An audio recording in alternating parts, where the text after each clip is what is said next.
Last July, U.S. Secretary of State John Kerry launched the diplomatic mission that would dominate his first year in office. The goal was creation of Israeli and Palestinian states living side by side in peace and security. Our objective will be to achieve a final status agreement over the course of the next 9 months. Such an agreement would outline the future of Jerusalem, the borders of a Palestinian state, an end to decades of bitter, bloody, violent conflict. Secretary Kerry made numerous trips to the region. By one count, 100 closed-door meetings were held in 6 world capitals.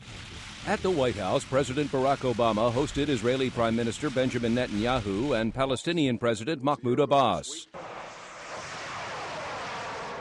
But the deal-breaker occurred because of Hamas.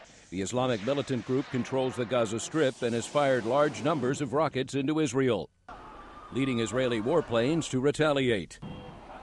The U.S. and Israel say Hamas is a terrorist organization. A recent decision by Palestinians in the West Bank to reconcile with the group proved too much for the Israelis, who suspended the peace talks. Analyst Jonathan Schanzer. This does not bode well for the Palestinian nationalist movement writ large.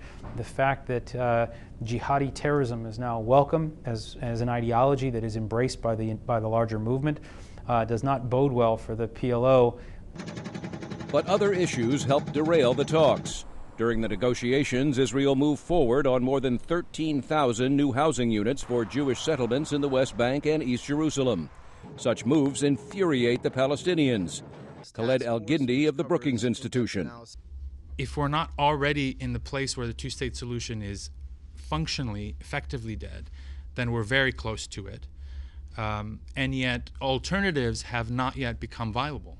And members of Congress could move soon to cut aid to the Palestinians. Jonathan Schanzer.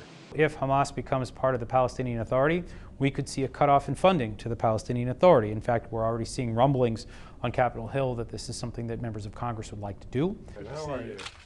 And during a trip to Africa, Secretary Kerry said it is time to take a break in the negotiations. So we believe the best thing to do right now is pause, take a hard look at these things, and find out what is possible and what is not possible in the days ahead. Kerry has warned that a failure of the Middle East peace process could lead to another eruption of Palestinian violence. Meredith Buel, VOA News, Washington.